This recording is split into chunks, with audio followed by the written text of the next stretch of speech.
Flipped over to one side. We're going to skip it. Hello, We're on. we're on. So, on the same ship. Hello, we're the tarot dealers. I'm Trent, I'm Lou. and this is Theo. We have Hello. our special guest back again, and he's talking about the Lenormand deck again, and we're going Yes. deeper. Going We're going deeper. deeper. Yeah. So Take us. take us away. So where we want to end up to some extent is talking about card layouts. Okay. Yeah. And layouts of cards is probably where we're going to end up. And there's a bit of a theme of what we're talking about because that's of interest, but it's hopefully taking it from a completely different tact. And where we start, and we're sort of, if you look at the previous episode of talking about Lenormand, you'll see the cards. So I wanted to start off with one deck as an introduction. So this is the Le Grand Jeu Lenormand. It was published in 1835. It's a beautiful, and we mentioned this in the last episode where we're a bit too far away. If you're familiar with Le Grand Jeu de Lenormand, published in 1835, what I specifically wanted to point out is in one of the corners where the letter is the geometric symbols. So that there's the 4 rows of dots. Yes.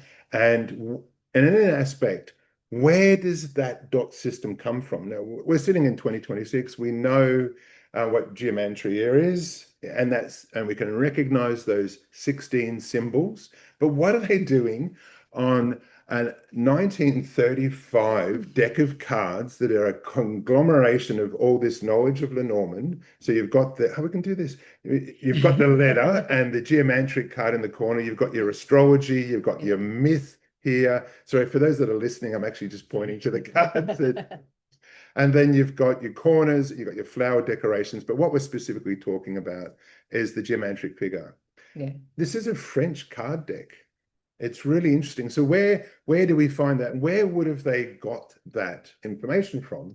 And where it comes from and where they most commonly would have found it in 1835 is 3 books of occult philosophy from Agrippa. And it's a 16th century text. And in volume 3 of Agrippa's 3 books of occult philosophy, in chapter 48 is the geometry figures. And you see there the 16. I'll change the thing. So this is where this text would have most likely come from. Okay. Where in 1835 would have they got this information to include in the card? Where would have Madame Lenormand found it? Or most likely been exposed to it. And here's the table from the second book of 3 is the geometric figures. I'm specifically going there because this book is really important to understanding where card layouts one theme have come from. So I needed to get to this book, and we've got it through the geometric figures. And that's sort of where that little story ends up, and we can come back to it later, because when we look earlier in the book, and knowing that the Agrippa's 3 books of occult philosophy was really important in the 18th and 19th century, is that you find the magical tables. And so here, what you find it's the same volumes. This is volume 2 of 3 of the 3 books of occult philosophy, and you find the magic square, magic squares. Now, magic squares are quite old. It's the system of taking a number of squares of 3 sides, 4 sides, 5 sides, 6 sides, 7 sides, what have you, and it's associated with different planets. And so in the interest, and we're not actually showing it in that one, the top of that sign, you'll see the square of Venus. We'll get to that. The one of the, if I point to it there's so a 7 by 7 square is the square of Venus. And you see that in the Grand Jeu d'Aphrodite. A square of Venus is 7 by 7 cards. So you end up with 49 cards. But specifically in Lenormand cards, is if you go to the other page, scroll across, you'll find then the 6 by 6 square. And that's your solar square, and that's 36 cards. 36, okay. And where you see 36 cards as a layout for Lenormand cards when they weren't Lenormand cards, because we certainly touched on that the last time we were talking. So now Yeah. that's got us to these squares. Yeah. It's a few pages before in Gematria. So we know that you're using this book, and we know there's 36 cards in Lenormand, and we know that the solar square is a 6x6 square. Yeah. And so when we go to the Lenormand cards that were specifically printed in Germany, we have to appreciate, that Agrippa is what we would consider German. Okay. As a broad context. Other people probably get upset with saying that. This is a German knowledge book. Okay. So when we're looking at that late 1700s, early 1800s, occult knowledge with oracle cards and tarot cards, and the boiling pot of what Europe is, we find that the first cards of what we now think of the Lenormand, we touched on it before, are German. German. And so you go back to a system of 36 cards, or the game of hope that the German deck came from, which was specifically laid out as a 6x6 square. Right. And so you get to Le Grand Jeu, which is laying out, and one of the unique aspects of Lenormand is you lay all the cards out. And so we get to a realization, and a really distinct aspect of Lenormand compared to tarot is, I mean, how often do you lay out all of the cards in tarot, all 78 cards of tarot? Yeah, I You don't don't. tend to. Yeah, People no. do. Yeah. Some people do. Yeah. I certainly don't. No, no. So specifically in Lenormand is laying out all the 36 cards, and you have Le Grand Tableau. And so so in regards to, I don't know quite sure how this is going to work, because I'm going to sit behind, there we are, I'm hiding behind this mat. So it's not only a card deck, it's also a system of laying the cards. So if you think of Lenormand more as a system of reading, where it's a combination of all the cards and the mat of sorts, or the way it's laid out, all of the cards and the grand tableau, laying them all out, because where you end up with is an order of 1 to 36, where the house of a card is the first square. So if you were to lay out all 36 cards, and this is coming to that numbering system, the first card is the rider, and that's the number 1 house. And so whatever card you place, we're going to shuffle all the cards, we're going to lay them out all in their own houses. The card that is in the house of the rider is the news that you're going to receive. Okay. And that correlates to every square or every cell of the cards, of the grand tableau.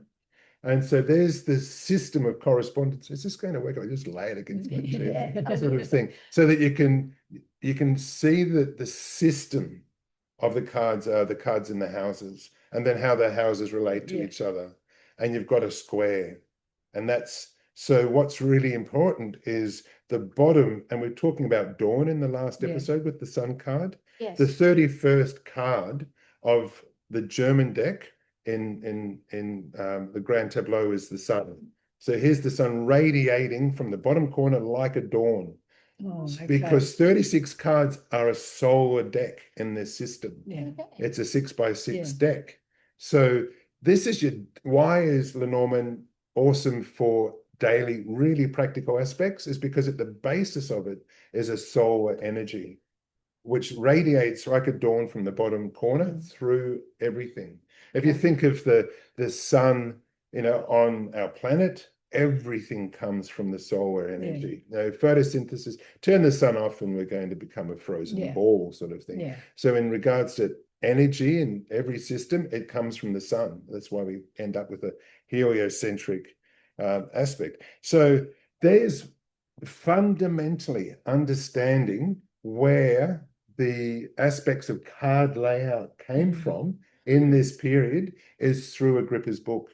And if you think of what other aspects that were around, it all ties back to an occult knowledge, specifically in how cards are used. So the other deck that we touched on before was, so we were talking about the Grand Jeu Lenormand, and we'll head up towards the Grand Jeu of Aphrodite, which is a 49 card deck, and that's the other mat. Parallel to that time is 1788, we touched on before. So this is the Etienne card deck. Where last episode I was saying you would have got it as a sheet, you would have cut them out, there was a different service. So one of the other things that he published, which was really interesting at the same time that he released his 1788 card decks. So the other aspect of it, you have to remember, this is 5 years after another Frenchman went and said, oh, tarot is the mystery of Egypt. And that's where you get this whole Egyptian. It's 1783 that happens in. And there's probably little burblings before that. I've forgotten the name. I won't try and pronounce it or recall it. But 1783 is when that whole Egyptian mystery comes from. When Etienne publishes his deck, at the same time that year, he publishes a poster for how to lay out all of the tarot as a temple structure.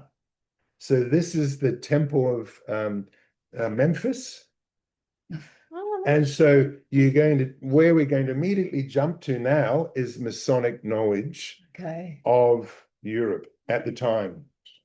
Yeah, you can get this from the Bibliothèque Nationale. You can download this, but what you see is this is sort of the equivalent, if we think of where is the equivalent of tarot at this time as an entire layout. And this is the Fire Temple of Memphis as published by Etienne. That's fascinating in a regard, because what we've now tied in is Masonic knowledge.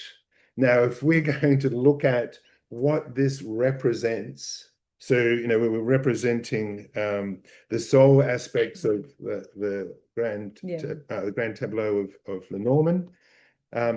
If you think of the fraternity of what Masonry represented, and you look at the liberty and the equality of man that the French Revolution became. So this is then 1788, 5 years before the French Revolution really kicks off, and we're talking about the French Revolution again. Because where we see the equality of man in the Masonic temples, so that and it doesn't matter what class, what race you are, you come in as an equal to the Masonic lodges. Not only that, when we fast forward to after the French Revolution and we get to Napoleon and Josephine, we were talking about in the last episode, Josephine promoted female masonry in Paris. But she also commuted to Germany and France before everything went to shit in as regard to the French war, the Napoleonic Wars. But you've got this equality of man in the Masonic temples.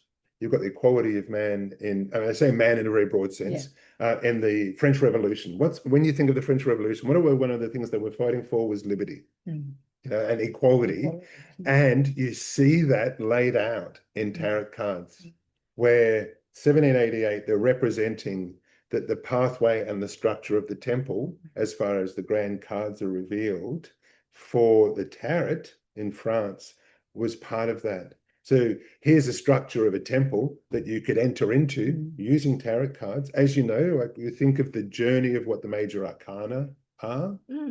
Then that's equal for everybody to go through. And this is where, in some regards, it begins. This is where it becomes a political football of sorts, equality of man, equality of genders, and especially Josephine promoting the equality of genders within the Masonic orders. And why did the Masonic temple survive in a time when every other structure was being destroyed in the French Revolution? They were beheading everybody.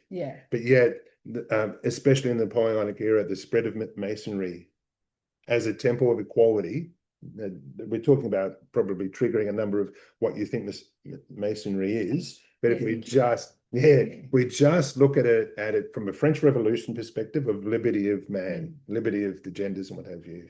And that's where we find it in a grand tableau, which is, tying that as the underlying structure. When was the last time, if we look at the Fire Temple of Memphis from Etienne in 1788, where the layout of cards that you're representing, the foundation of that is, if you're laying out all your cards, where is my individual temple? What is the state of my individual temple? What is the state of my sovereignty? Or how can I determine the state of, Yeah. body is the temple, soul is the temple, all of those aspects as a card Yeah. layout, which is as a layout concept. It's not about necessarily fortune telling to some extent. Here's the past, present, and future sort of layout. There's really quite a different fundamental approach to that. And this is where you see, and we've really now crossed over into tarot being used for occult and metaphysical purposes. Let's sort of let that sink in for a bit, because tarot cards in this period, especially in what Ediane shows, is that tarot aren't just a fortune telling aspect. No, they're not. They're very much, and the example that we've shown is that the tarot is a way of creating a temporary temple. And there's a lot of just, you Google tarot card as used for magical orders and things like that. And we get into Golden Dawn and things like that. So that's a really interesting little aspect to consider, where take your deck that you're really happy with and lay them out on the floor. You can do it in two different ways. You can use it as the perfect structure of what, if you think of the perfect structure of the order of the arcana, major arcana, but also you can, if you game it up, try and lay out all those cards as this is the first card that I place, and then you have an individual structure of your temple. It's a bit revealing in some regards when you realize, when you think of the possibilities that could be. Billions and billions of ways of laying that out, but there's a journey there. So we can get certainly into that as a different topic, the use of cards as an order. So can I ask the question? So before you were sharing the cloths that showed how you laid out the texts, right? And the first house was the rider. Right? So in here, how would I know what the first house represented? Or it doesn't I've probably jumped too far. Yes. So where there's the comparison is showing the underlying occult symbolism. We've got magic squares, as in the Sol and the Venus, and there's other, certainly looking at magic squares, there are a square for each planet. So then you can essentially have a deck for each planet as well. And it comes with a different card number. We know Lenormand is a 36 card deck because it's solar. There's the Grand Jeu Aphrodite, which is the Venus deck. It's 49 cards. The underlying knowledge is sort of a complex. The other comparison is a temple sort of thing. So we probably went too far down in that regard. You can see immediately in the layout is the compass directions for the four walls. That's suits. Right. So I'm looking at that and I'm like, but how do I know? There's a rabbit hole that we would need to go through just to get to that. I'm really glad there's the inquiry-based learning, isn't it? Sort of thing. There, yes, we can go there, but we need a different tact. We could just tap into that. If you think of, as a comparison, let's head towards then. I'll leave the French version of Lenormand at the same time for another period, because where we get to a mat. So we know that Grand Normand, the German deck, the Game of Hope, the daily life aspects are a solar deck, 36 cards. Where we get to in Le Grand Jeu Aphrodite is then specifically a deck about Venus. So your daily life is solar, is what we were sort of saying before. If you specifically want a system of love, and you think of how many times are people, as readers, are people asking about relationships, and where you specifically want a focus where it's Venus and Aphrodite and love related, that's where you then get to another tablecloth, which is your 49 cards. And so it's a 7x7 card, 7x7 square. So here's your Venus magic square, and you have 49 cards. And so if I can lay this down here, so there's some really interesting comparisons when we compare the solar system or the solar arrangement to the Venus and Aphrodite arrangement. We've gone from a even numbered square to an odd numbered square. So it's 7x7. And as a consequence, if you think of what is the center of a solar square is an intersection of four cards, and it radiates the heart of, I should have done this in the other deck, the heart of the sun are the four cards in the middle. your biggest challenge, your most support, where are you heading towards? Is the star card is in the middle of the solar arrangement. There's some really beautiful symbolisms to unpack in the way the cards are arranged. But then I've actually got that upside down, I'm sure. In the Venus deck is the central card of a 7-1, because it's odd numbered, is Aphrodite. So there's this different radiance. So in the heart of a Venus square is the Aphrodite card. So coming to your, and here we're back into the system of the riders in the corner. So you've got all of your solar cards there, and an additional 13 cards are added, which are specifically Venus related cards or Aphrodite related cards. And that's where you've got, because you still have that aspect of everything comes from a solar aspect, especially from Venus. And then there's very much a taint, or not a focus in relationships, and it's radiant around that central sphere. So the central, as some of the introduction to some of the layouts. So again, you can see what's the first, the corner's the rider. Again, what's the message you need to know? But at the core of a 7x7 layout is Aphrodite, and the 4 cards that connect it are the 4 expressions of Greek love. Oh, okay. Which is a radiant, if you think of the radiance of Venus. So you've got agape, which is your divine love, represented by the rose.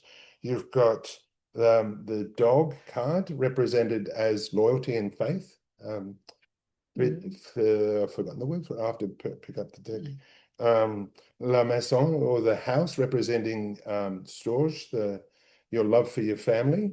And then at the bottom is the heart card, which is representing amour and the desire. So this is eros. So you have your 4 loves around Aphrodite as a radiant symbol in this deck.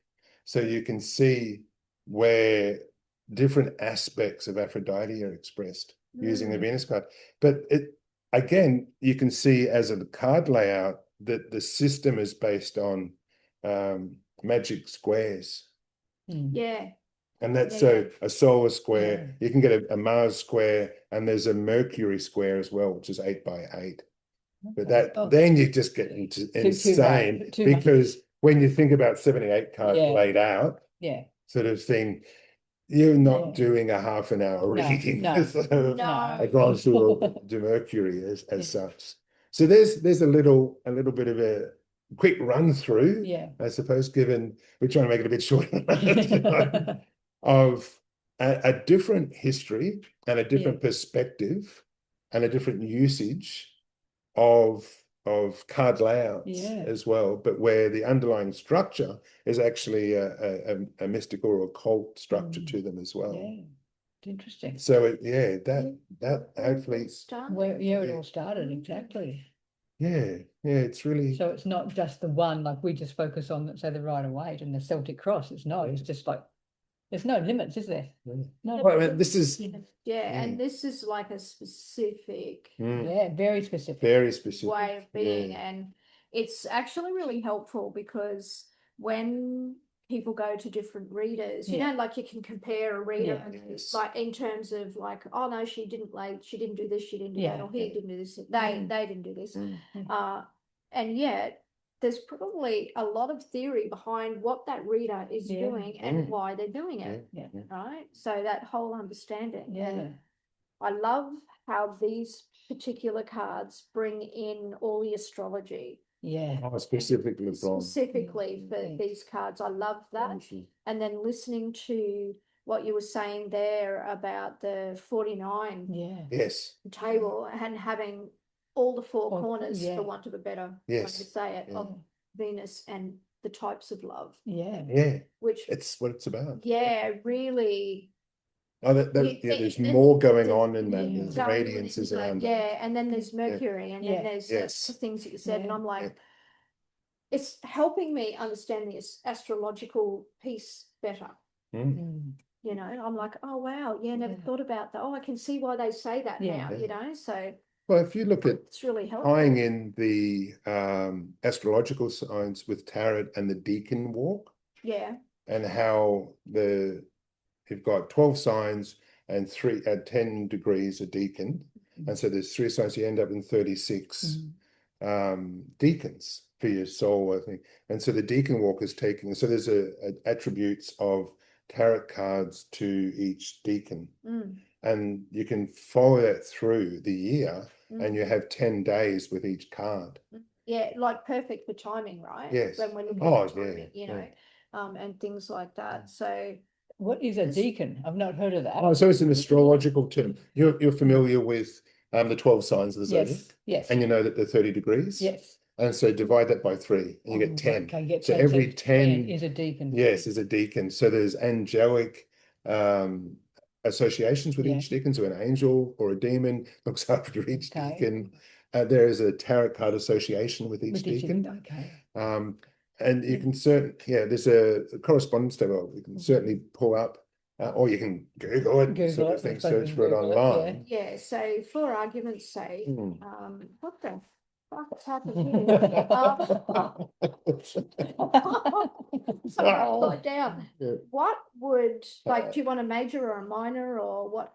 Is it just in the It minor? shouldn't have gone into the deacon walk. I really just want an example. I'll have to find it, because I know if I recall the first, I'm just going to just Google it. It's mostly the minors. Yeah, that's if it's not entirely, I think it's entirely the minors. Yeah. But the interesting aspect is there is a timing, and this is coming into your, we've fallen into astrology associations. No, you're good. No, you're good. But if we look at it as a system of 36, there's 36 cards within the tarot that represent the deacon walk. An example of it that you see quite commonly is you're trying to design a deck and you spend 10 days on each card and you resonate with that time of that deacon. And at the end of it, you end up with designing those 36 cards. It's another little sort of interesting little esoteric method of using the cards. But Lenormand has 36 cards. So there's deacon associations with each card. But in the Grand Jeu of Aphrodite, we only have 49 cards. Within that is another 36 structure, which is the outer rim of, so I'm putting that in my head.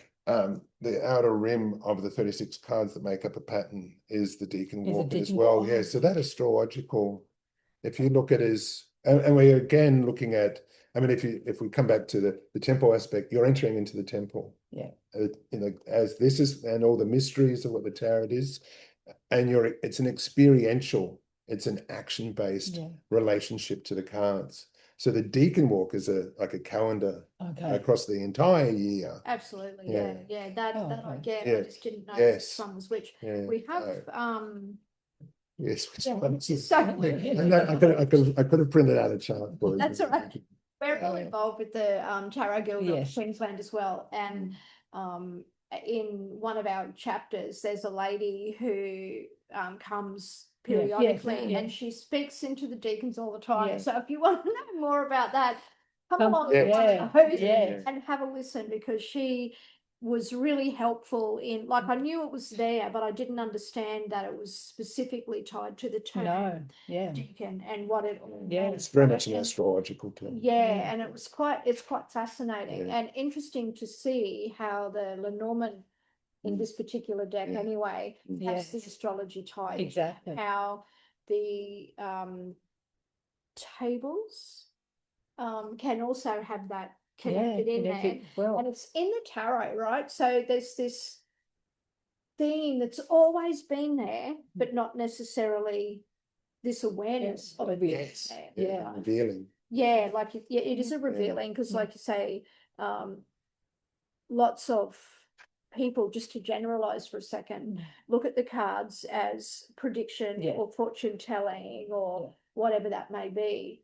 But there's so much more use for it. Right? So much more use. You can look at it from a therapeutic point of view. You can look at it from the who am I as a sovereign being point of view. Where am I at? So many things and so many ways to inquire about oneself, one's environment, one's love, one's everything. Through the cards. If we look at, and this is so we were back at that 1783, the tarot is actually in Egyptian mysteries. What's the basis for some of that? And one of them is that the cards or the symbols were used as pillars within a temple. And so there's a particular temple structure to the cards. That's the underlying mystery that was revealed. But there's other versions of this. So Peter Ouspensky was a Russian in the early 20th century. And one of his books, The Meaning of Tarot, it's a short novella, we can fall into it another time, where the temple structure was you take the major arcana and you lay it out in pairs and you progress through those pairs, balancing those cards. And that's your journey through the temple. That's doing the Ouspensky walk or whatever you want to call it. Oh, that we can go in. We'll go into that maybe next month since we're falling down this rabbit hole. The Ouspensky one is really brilliant. I've done it a number of times. It's really worthwhile for a hidden meaning within the major arcana as well as what Ouspensky revealed. Just jump back to the square aspect and why Grand Tableau is very good from a reader's perspective. You lay out all your cards. So how often is somebody worried about whether they're going to get the death card, or whether they're going to get the tower card? In the grand table, all of the cards are there. So you're not fearing whether the card's going to be, you know the card's going to be there. That's true too. That's why one of the things I really enjoy about Lenormand is revealing all 36 you can certainly it's like all aspects of you are on the table literally. It can be very shocking for some people. It can be very revealing, because when you go to a Lenormand reader and everything on the table and you're going, what's going on here, what's going on there, they're like, oh, keep away from that. Oh, I see. Anyway, I'm not mocking. We do have these encounters. Yes. That's really cool. Sharing Thank this knowledge. Like I'm learning. It's fascinating so much. And I think we always learn, right? Yes. Yeah. So it's great to have a different view. And refresh different perspectives as well. That's a great value.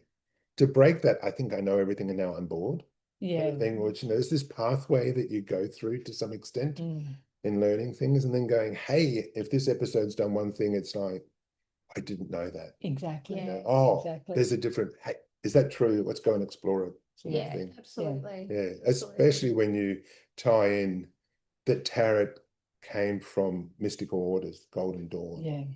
And all of that. The A. Waite and the prodigy of that came out of the Golden Dawn. Other shoot-offs of Golden Dawn. And it was a later, not the original, when it spun off from it was when they did the cards. But the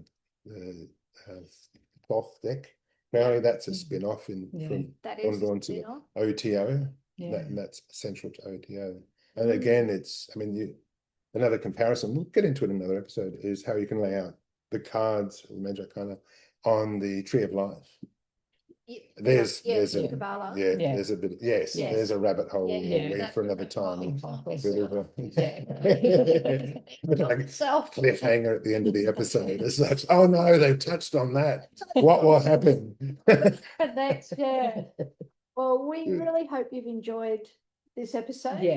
We have learned a lot. And we have certainly enjoyed it. Yeah, we have. So thank you again for coming. Thank you. It's a joy. And I hope it for the listeners and viewers as well. Absolutely. So from our heart to yours, big love. See you later. We'll have to find that mouse, don't we? Oh.